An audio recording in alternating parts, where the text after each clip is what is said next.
Welcome to Critical Thinking, and yes, we are finally at our final session on informal fallacies. You've been waiting for it forever. It's finally arrived. So without delaying any longer, why don't we go ahead and dive right in. So here we are, informal fallacies, the conclusion. We've been working for some time now on the fallacies of presumption, which is our third category.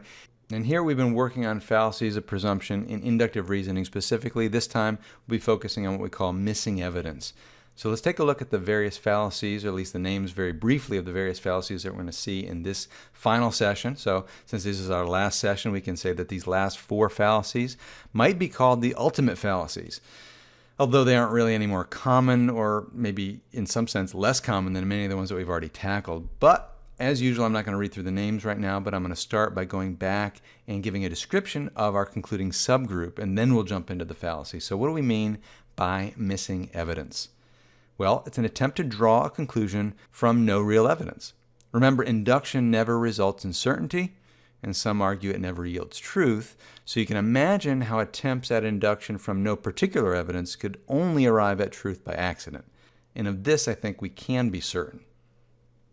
The first fallacy in this category, we're going to call this the hypothesis contrary to fact, which is an argument in the form of a what-if game. This type of argument treats hypothetical scenarios as if they're facts to support a conclusion, right? Things would be this way if such and such were the case. The problem is that such and such is not the case, so it bears absolutely no weight. One imagines evidence or possible scenarios that would disprove an opponent's position or support one's own position, but the problem is that unobservable evidence is not evidence, and there's no reason to accept imaginary, unsubstantiated scenarios. The argument must be about how things actually are in the real world. It's also called an ad hoc hypothesis, which comes from the Latin to this, as in for this purpose, because it refers to a hypothesis that was only invented for a special purpose, the purpose of saving a theory or arguing against somebody else's position. We call that ad hoc, and we want to avoid making ad hoc arguments.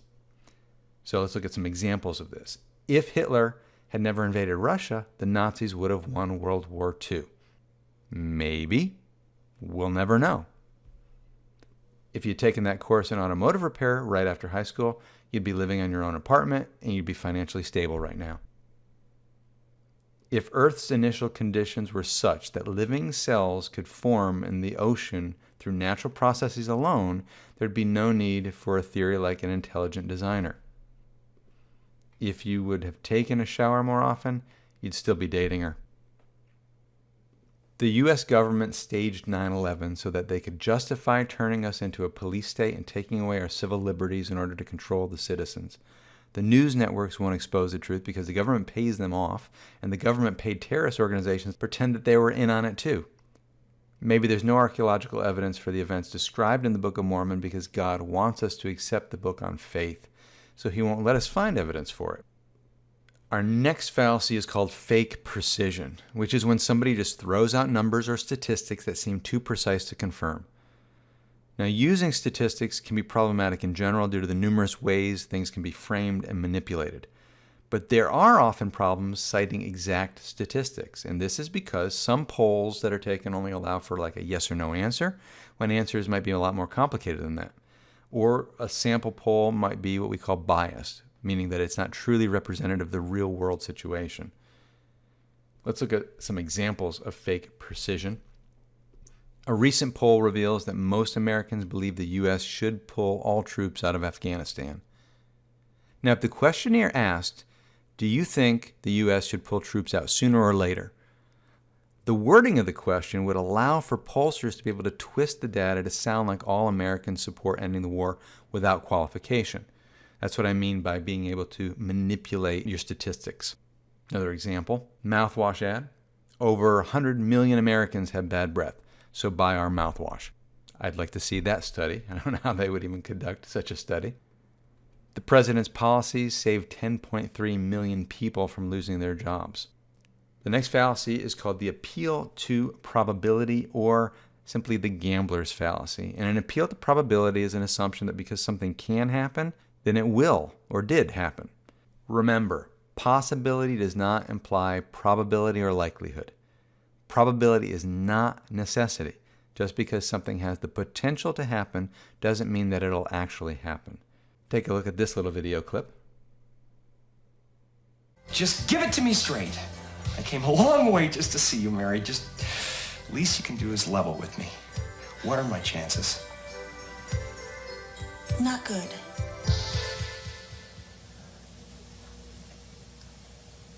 You mean not good like 1 out of 100? I'd say more like 1 out of 1,000,000.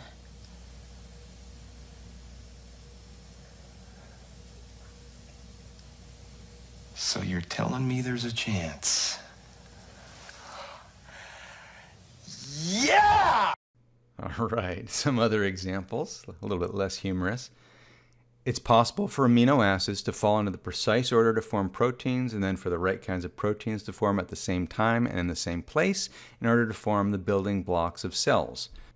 Of course, here, there's nothing about the nature of amino acids or natural processes that would drive them to actually behave this way. Since I keep losing money on this slot machine, the odds are that I'll eventually win if I keep playing it. And our last fallacy, which we have discussed before, way back when we started the course, confirmation bias, which is the tendency to search only for evidence that confirms your own position and ignore evidence that seems to contradict it. You accept uncritically evidence that supports your own presuppositions. Now, we've all got what we might call a skeptic dial. We turn it down when we're seeking evidence for our own position, and then we crank it all the way up when we're confronted with opposing evidence.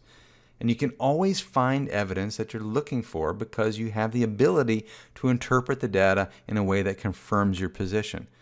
People even find evidence for some of the most outlandish theories imaginable. You've probably seen shows like Ancient Aliens or watched movies like The Da Vinci Code. And we've seen this before, by the way, when we talked about special pleading or suppressed evidence. It's essentially the same thing. Again, it's worth pointing out everybody has a bias, a position that we favor. And it's not wrong or irrational to be biased. We can't actually escape it. I think we've talked about this at length. But this does not mean that we can't be objective. If you think about it for a second, if we couldn't be objective, then it would be impossible for anybody to ever change their minds. And we know that people change their minds all the time.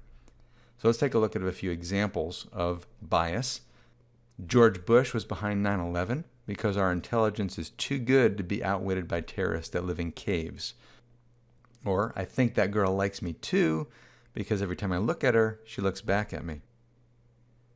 I know that becoming a hitman is the right career path for me because I fasted and meditated and was overcome by a sense of ineffable peace about it.